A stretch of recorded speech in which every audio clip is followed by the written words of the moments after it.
The morning fog over Lincoln was slowly dissipating in the October sun as Detective Joel Helford parked his squad car at number 237 Cedar Street.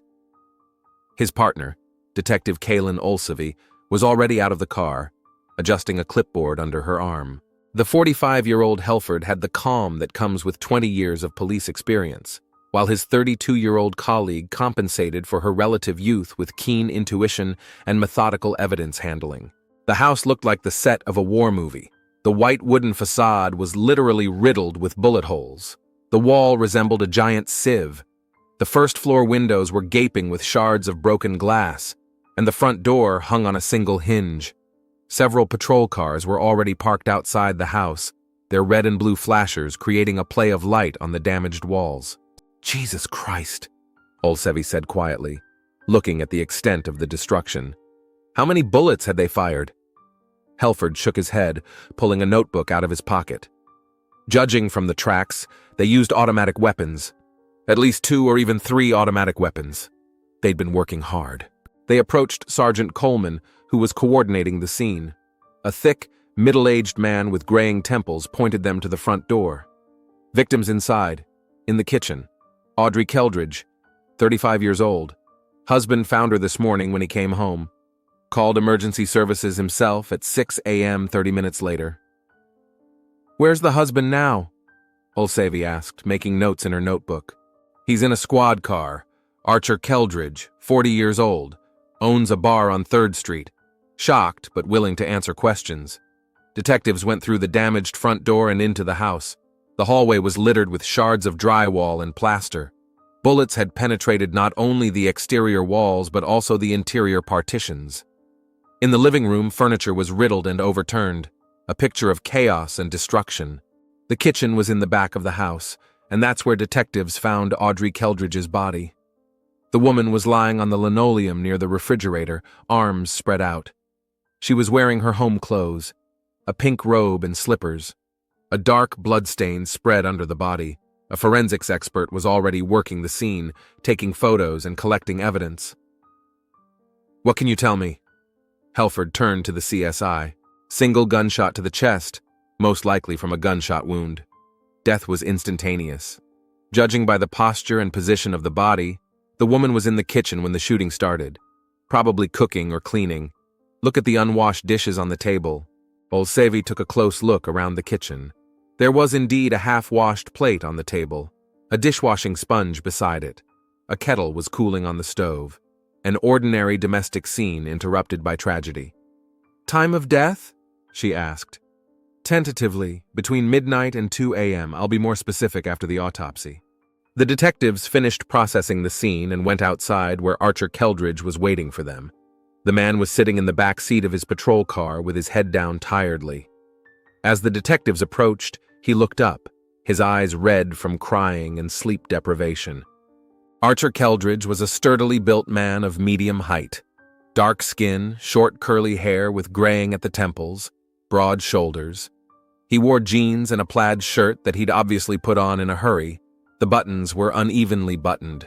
"Mr. Keldridge, I'm Detective Helford. This is my partner, Detective Olsevy." Joel introduced himself. "We're sorry for your loss. We need to ask you a few questions." Archer nodded, wiping his eyes with the back of his hand. "I understand. Ask whatever you want. Just find the people who did this." "Tell me what happened last night," Olsevy asked softly. "I wasn't home," Archer began, looking toward the riddled facade. "I worked at the bar until late, then I went to a friend's house.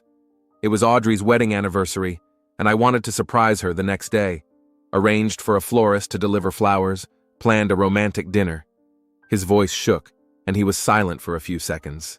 "Got home around 6 in the morning, saw what our house had become, and found Audrey in the kitchen, called the police right away." "Do you have an alibi for the time between midnight and 2 a.m.? Helford checked. "Yes, I was at Daniel Green's. He lives on Park Street, 112. We drank beer, watched a baseball game. I didn't leave his place until this morning." Olsevy wrote down the address and name. "Mr. Keldridge, do you have any idea who might have done this? Enemies, debts, conflicts?" Archer sighed heavily and rubbed his face with his hands. "There's a story. I own a bar, you know. The Lucky Strike on 3rd Street. Sometimes some of the local gang guys come in. Usually no problem, but about 3 weeks ago, I had to kick one of them out. What happened? Helford was interested. The guy was drunk out of his mind, started harassing customers, then got into a fight with another customer. I told him to get out and never show his face again. He started making threats, yelling something about how I'd be sorry, but I figured it was just drunken talk. Do you remember his name? Archer shook his head. No, I don't. These guys don't introduce themselves much. Tall, thin, about 25, snake tattoo on his arm. I don't remember much else. Do you know any other gang members? Olsevi asked. Not really. They come in for a drink once in a while, but they keep to themselves. I try to stay out of their business, and they stay out of mine. At least that's the way it was before this incident. Helford and Olsevi looked at each other. The picture was beginning to clear. Mr. Keldridge, do you believe that this attack was directed against you personally? Joel clarified. How else could it have been? Archer pointed at the ruined facade of the house. Look what they did. It wasn't just random shooting. They wanted to scare me or kill me. And Audrey... His voice shook again. Audrey was just in the wrong place at the wrong time. If I'd been home, maybe things would have been different. Detectives asked a few more clarifying questions about Audrey's daily routine, their family life, financial situation. Archer answered willingly, although he could hardly contain his emotions. According to him, his wife spent most of her time at home, sometimes moonlighting as a cleaner in offices, but did not have a permanent job. Family life was quiet. There were no serious conflicts. After talking to Archer, detectives interviewed neighbors. Mrs. Parker, from across the street, said she heard machine gun fire around 1 a.m., but thought it was fireworks or firecrackers. Only in the morning, when the police arrived, did she realize that something serious had happened. No other witnesses could be found. Most of the neighbors were asleep at the time. Back at the station, detectives checked the information about Archer Keldridge. In his file, there were indeed several records of petty hooliganism in his youth, bar fights, disorderly conduct. The most recent incident dated back 15 years. He hasn't been prosecuted since. What do you think? Olsevi asked, looking at the photos from the scene. Looks like revenge, Helford replied, leaning back in his chair. A local gang decided to punish a bar owner who dared to kick out one of their guys. Came in at night, shot up the house with machine guns. Typical show of force. And the wife was a random victim? I'm afraid so.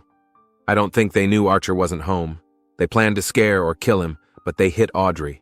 Olsevi nodded, but something in her expression said doubt. The only problem is how to find these gunmen. Archer doesn't know their names, and the description is too vague. Tall, thin, snake tattooed on his arm. There could be dozens of them in Lincoln. We could try working with informants, Helford suggested. Or check security cameras in the neighborhood. Maybe they spotted the suspect's car.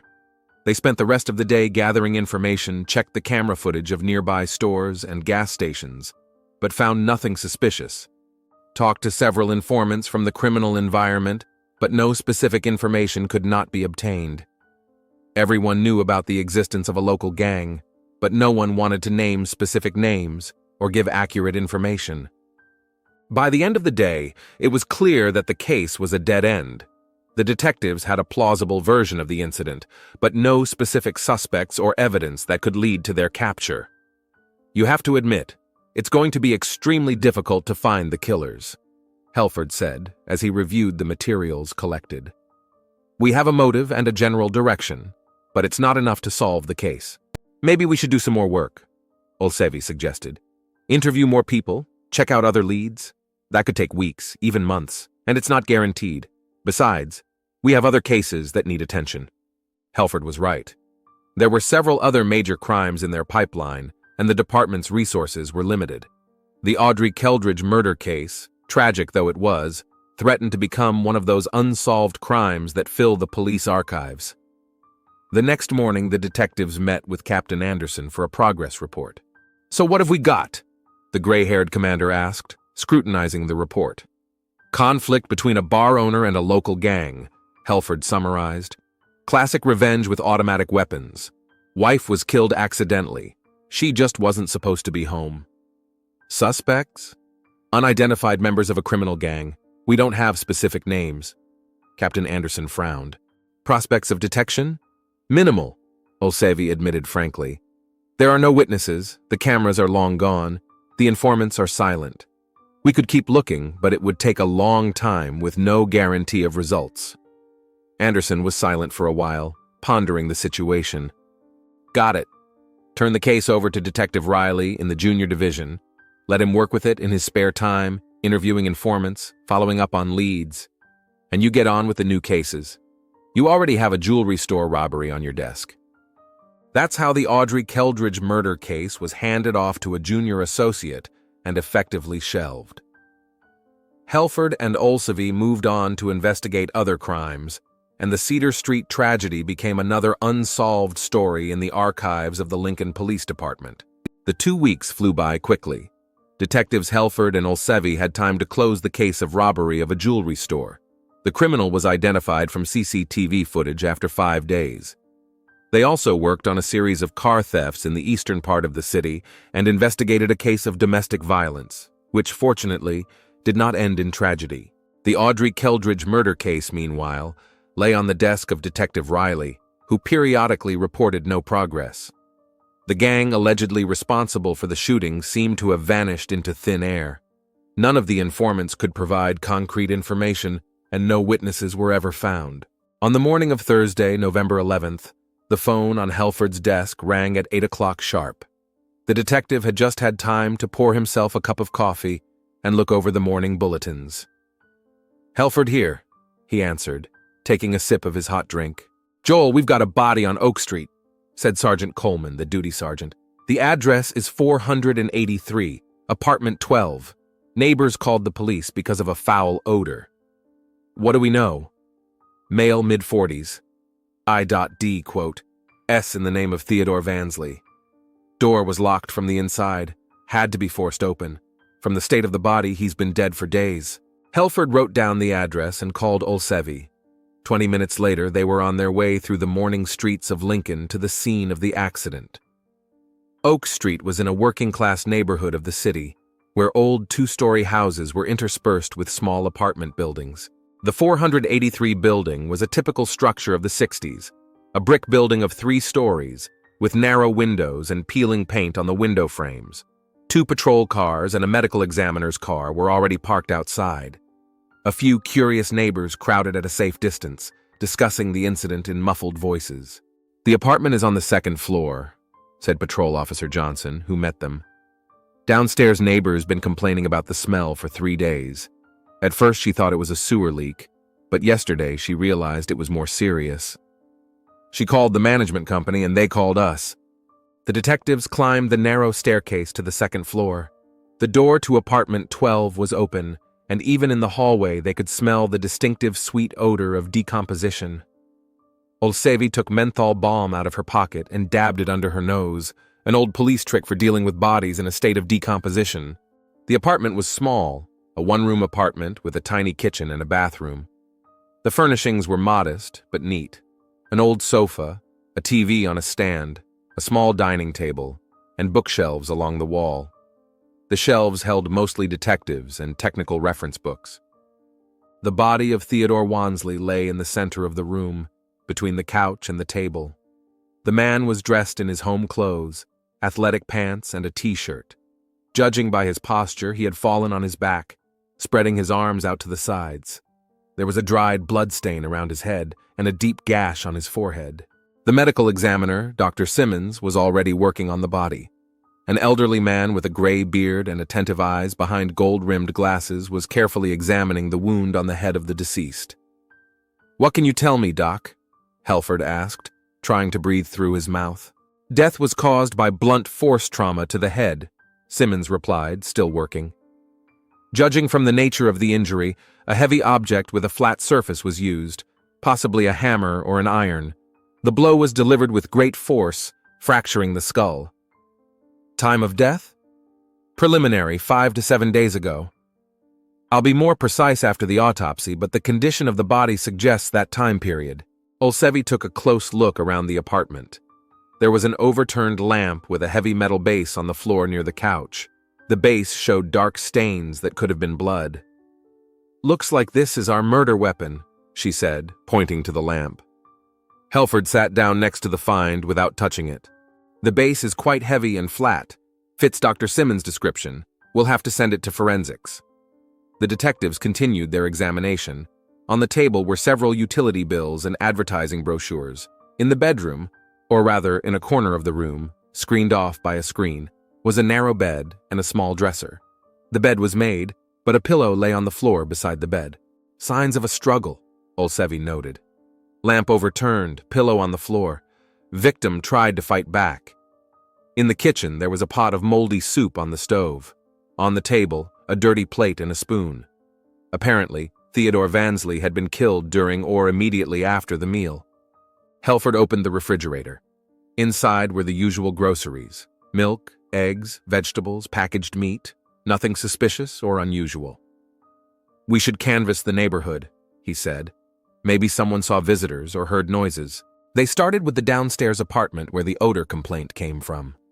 Mrs. Rivera, an elderly Hispanic woman with gray hair gathered in a tight bundle, met them in a bathrobe and slippers.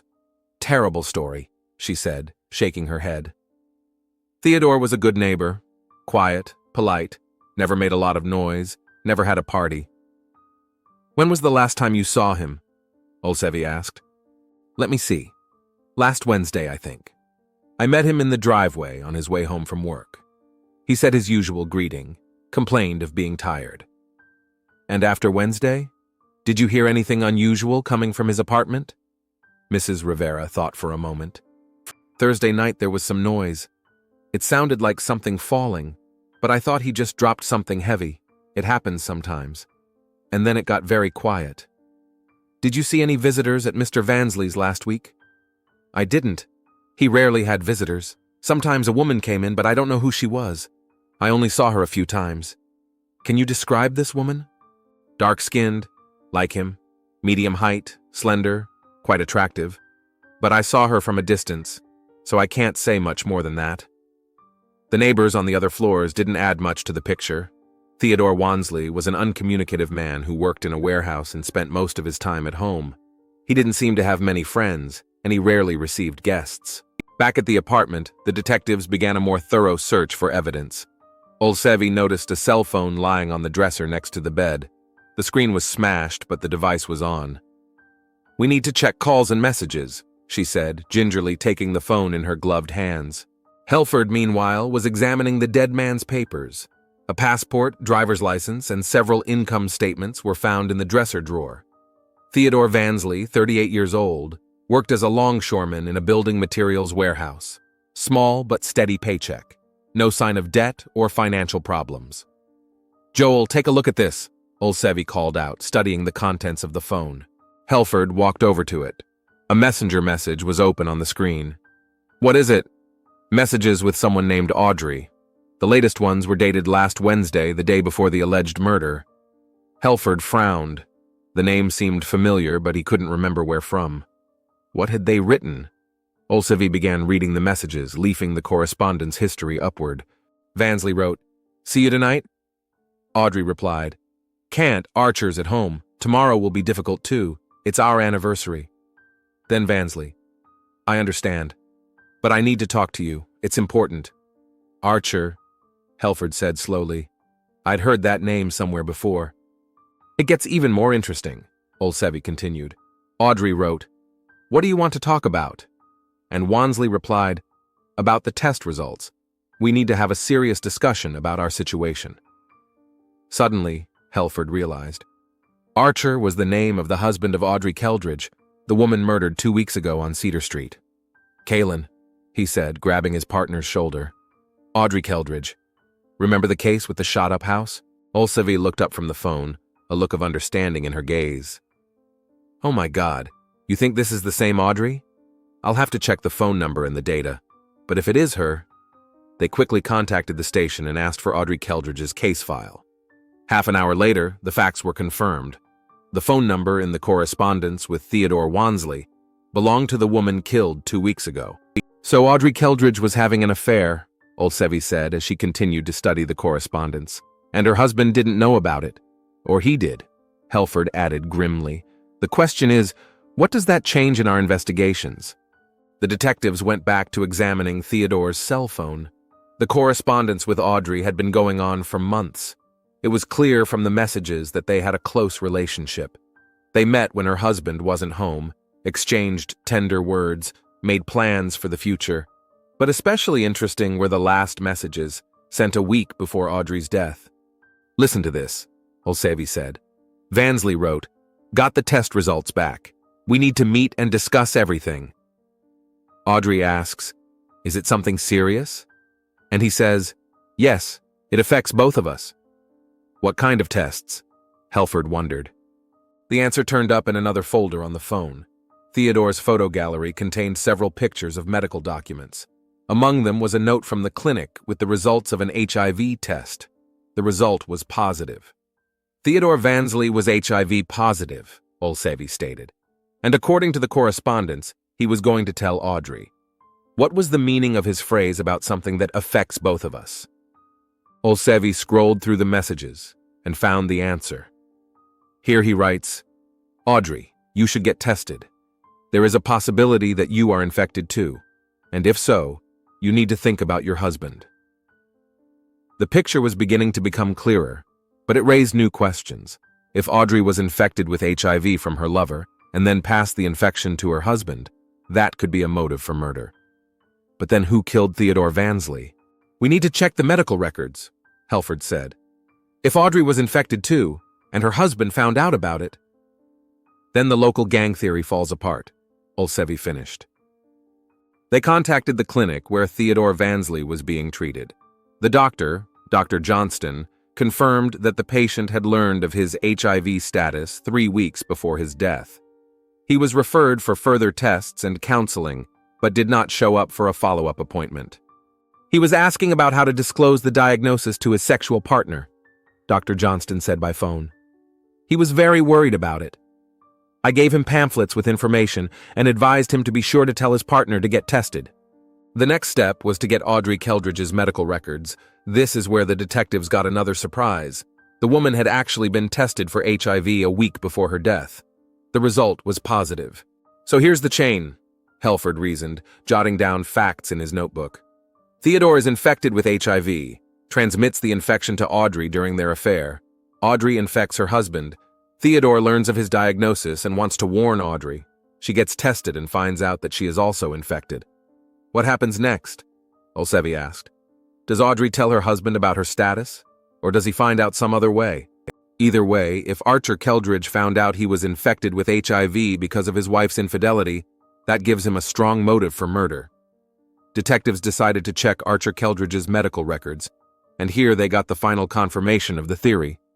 The man had indeed been tested for HIV a few days before his wife's murder. The result was positive, and the date of the results coincided with their wedding anniversary. "Imagine the picture," Olsevi said, putting the pieces of the mosaic together. Archer Keldridge tests positive for HIV on the day of his wedding anniversary. Comes home and finds out from his wife how he got the infection. The wife is forced to confess to an affair with Theodore Vansley. "And then the whole gang thing is just a cover-up," Helford added. "Archer kills his wife by faking an attack by unknown assailants, and then he kills her lover. But how did he get Theodore's address? Maybe he found correspondence on his wife's cell phone, or maybe she told him where her lover lives." The detectives realized they had enough facts to build an accusation, but more evidence was needed. They decided to take another close look at Theodore Vansley's apartment. This time the search was more focused. In a trash can under the kitchen sink, they found scraps of photographs. Gluing them together, the detectives saw pictures of Audrey Keldridge in various poses and settings. Some of the photos were quite intimate. Vansley kept pictures of his mistress, Olsevi stated, but someone tore them up and threw them away, probably the killer. Archer Keldridge didn't want to leave any trace of the affair between his wife and Theodore. In the bedroom, behind the dresser, they found a woman's earring, a simple piece of jewelry made of inexpensive metal, but it clearly belonged to a woman. "We'll have to see if that earring belonged to Audrey Keldridge," Helford said, placing it in an evidence bag. By the end of the day, the detectives had a clear picture of what had happened. Archer Keldridge, after learning of his HIV status and his wife's infidelity, decided to take revenge on both of those responsible for his misfortune. First, he killed Audrey by staging a gang attack, and then he killed her lover, Theodore Vansley. "We'll get an arrest warrant tomorrow morning," Helford decided. "We have enough evidence and motive." "What about his alibi for the night of his wife's murder?" Olsevy reminded me. "We'll need to talk to Daniel Green again. Archer might have left his house long enough to commit the crime." Olsevy nodded, tucking the case file away in a folder. "You know what strikes me most about this story?" she said. "How easily a person's life falls apart. Treason, illness, revenge, and now 2 people are dead." 3, Helford corrected her. "Don't forget Archer himself. His life was effectively over too." The next morning, the detectives officially took the Audrey Keldridge murder case from Detective Riley and merged it with the investigation of Theodore Wansley's death.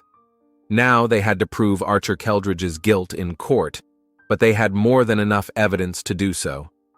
Early Friday morning, November 12th, Detectives Helford and Olsevy received a warrant for Archer Keldridge's arrest. Judge Marshall, after reading the evidence presented, didn't hesitate for a second. The evidence against the bar owner was more than compelling. Medical records, correspondence between the victims, motive and opportunity for the crime formed a clear picture of a double murder.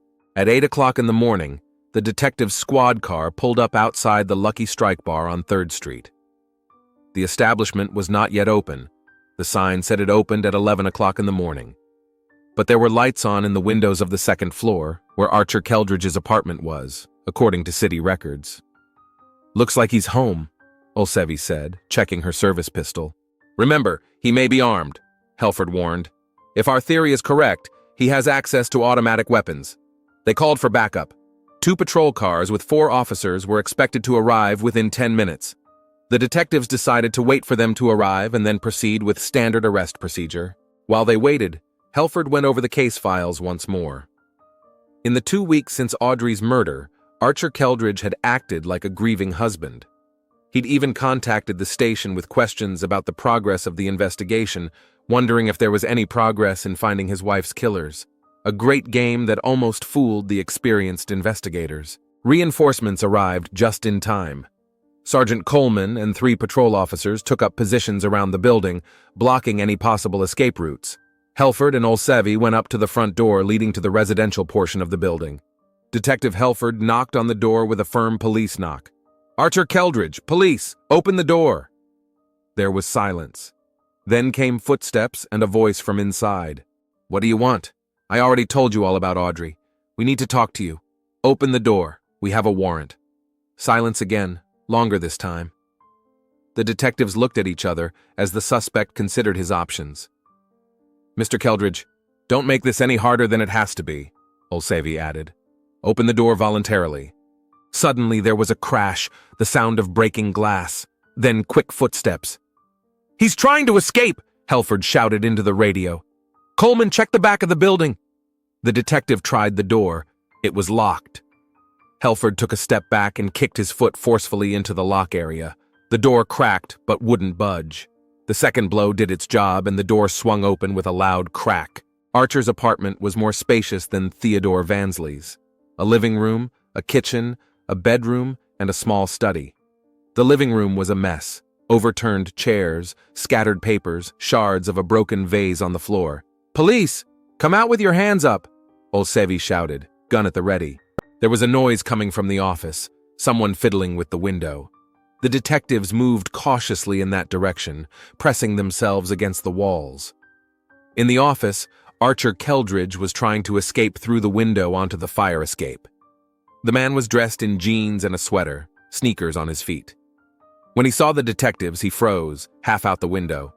"Stop! Hands up!" Helford ordered. Archer slowly turned to face them. His eyes were filled with despair and anger. Instead of raising his hands, he grabbed a heavy desk lamp and threw it toward the detectives. Olsevy dodged. The lamp flew past and shattered against the wall. Archer took advantage of this moment to climb completely through the window, but Helford was faster. The detective lunged forward and grabbed the fugitive's leg just as he tried to swing over the windowsill. "Let go!" Archer shouted, trying to break free. A short but fierce struggle ensued.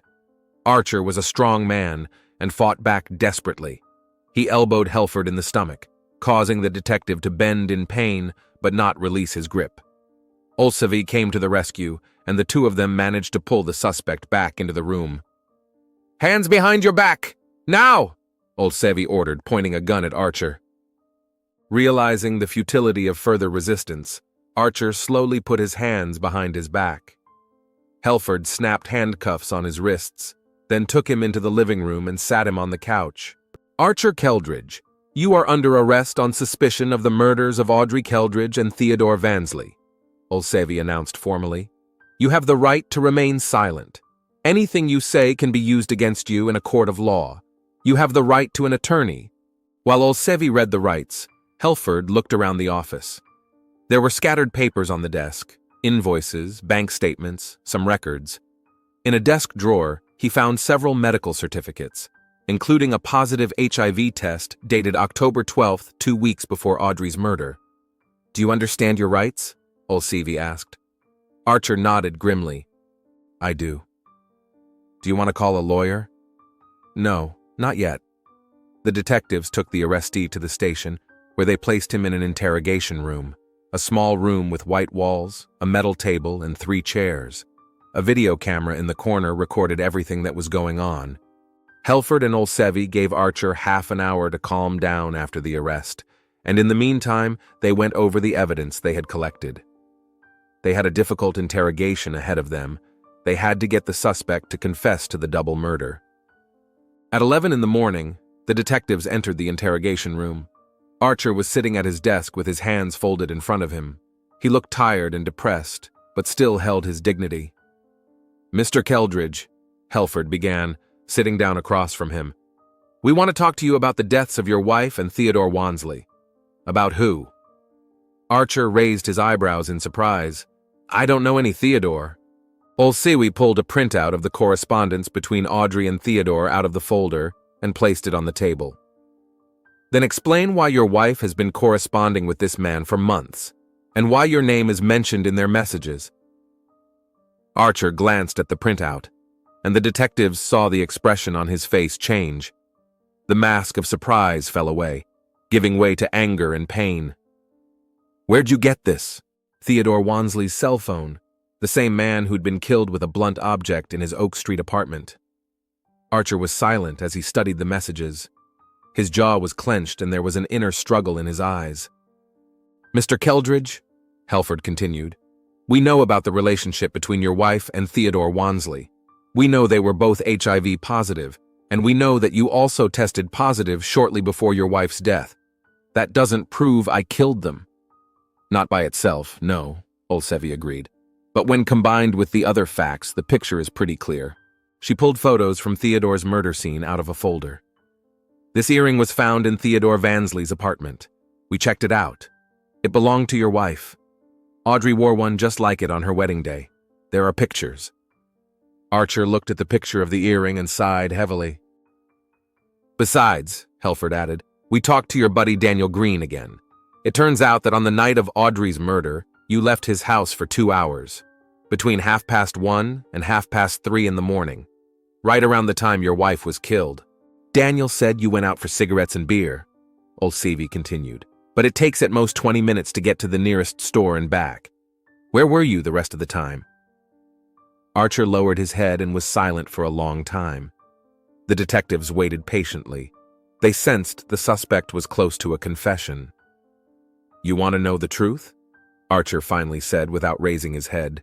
"Yes," Helford answered. "Tell us what happened." Archer raised his eyes slowly. There was no more anger in them, only weariness and hopelessness. "October 12th was our wedding anniversary, 7 years together. I'd planned to surprise Audrey to make the day special. But I got a call from the clinic that morning, saying the test results were in." He was silent for a moment, gathering his thoughts. "What tests?" Olsevi asked cautiously. "HIV. I'd taken them the week before. I'd been experiencing strange symptoms: fatigue, weight loss, enlarged lymph nodes. My doctor suggested I get tested." "And it came back positive?" "Yeah, I couldn't believe it. I sat in the car outside the clinic and read the certificate over and over again. HIV positive. How is that possible? I didn't do drugs. I didn't cheat on my wife. Archer stopped talking, and the detectives realized he'd reached the most painful part of the story. And then I thought about how I could have gotten infected, and the only other option was Audrey. Did you realize right away that your wife was cheating on you? Not right away. At first, I tried to think of other explanations. Maybe the hospital made a mistake. Maybe I was infected in some other way. But the more I thought about it, the clearer it became. Audrey was cheating on me and had given me the damn disease. Archer's voice grew increasingly harsh. I came home furious. Audrey was cooking a holiday dinner, humming some song, so happy, so carefree, and I had my HIV certificate in my pocket. What did you do? Nothing at first. I tried to control myself, but then I couldn't take it anymore, so I showed her the certificate. I asked her if she knew what it was. Olsevi wrote down every word of the confession. How did Audrey react? She pretended to be surprised at first. Said she didn't understand how it could have happened. But I could see in her eyes that she was lying. So I grabbed her by the shoulders and shook her. I told her I knew she'd been unfaithful, and I demanded the truth. And she confessed? Yes. She burst into tears and told me everything, about Theodore, about their affair, that they'd been seeing each other for months. Said she was going to break up with me, but she didn't know how. Archer clenched his fists. And then she added that she was probably infected too, that Theodore had recently learned of his diagnosis and warned her. Can you imagine? She knew she was sick, but she kept sleeping with me. What happened next? I left the house. I got in my car and I drove to the middle of nowhere. I spent the whole day driving, trying to figure out what to do next. I got to Daniel's house at night. I wanted to get drunk and forget myself. But you didn't forget, Helford said. No. The more I drank, the more I hated her. Audrey had ruined my life, infected me with a deadly disease for the sake of her lover. And this Theodore, he's to blame too. If it wasn't for him, none of this would have happened. And that's when you decided to take your revenge? Archer nodded. I realized that if I just killed them, I'd be the prime suspect. I had to think of something that would take suspicion away from me. Tell me about the plan. I sometimes have local gang members in my bar. They don't usually cause trouble, but I had to kick one of them out recently for fighting. I thought I could capitalize on that conflict. Archer spoke calmly now, almost indifferently, like he was talking about the weather. The next day I found these guys and told them I wanted to buy a machine gun, said I was in trouble with my competitors and needed to protect the business. They didn't ask any questions. Money is money. How much did you pay? $3,000. An old AK, but in working order. Plus ammo. And then you killed your wife? Yeah. Went to Daniel's house, created an alibi. Around 1:30, I told him I was going to get beer and cigarettes. Got home, took the machine gun from the garage where I'd hidden it. Audrey was in the kitchen washing dishes. Archer's voice trembled. I went into the house and I shot her. One line. Then I went outside and shot the front of the house. I wanted it to look like a gang attack. And then you went back to Daniel's house? Yeah. I stashed the gun in the same place and went back to my buddy. Said there was a big line at the store. Olsevi looked up from her notebook. What about Theodore Vansley? When did you kill him?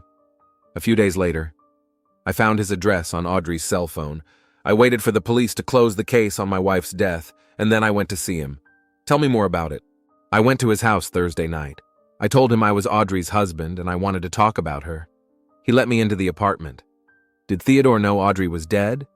Yes, he did. Said he'd read about it in the news. Said he was sorry for your loss. Hypocrite. Archer clenched his teeth. I asked him if he was going to tell me about their affair. He started making excuses, saying he loved Audrey and was going to marry her, that they were planning to get HIV treatment together. And that's when you attacked him? Not right away. First, I told him I knew the truth, that because of their affair, I was infected too. Theodore tried to apologize, but it was too late. I grabbed the lamp and hit him over the head. Did he try to fight back? Yes. He fell down, but then he tried to get up. I had to hit him again. After that, he stopped moving. There was silence in the room. Archer had finished his story and now sat staring at the desk. Mr. Keldridge, Helford said, What did you do after Theodore's murder? I looked around the apartment, found pictures of them together and tore them up. Wanted to erase any trace of their affair. Then I went home. Do you regret what you did? Archer was silent for a long time, thinking about his answer. I don't. Audrey and Theodore ruined my life. They made me sick and doomed. Maybe they deserve to die. And the innocent people? If your plan had worked, innocent people would have been accused of killing your wife. I hadn't thought of that, Archer admitted quietly. Olsevi closed her notebook. Mr. Keldridge, we have your statement on record. Now you're really going to need a lawyer. Archer nodded. Yeah, I guess so. The detectives completed the interrogation and turned the arrested man over to the prison guards. Archer Keldridge was formally charged with first-degree murder of 2 people. Given the premeditation and extreme brutality of the crimes, he faced a life sentence.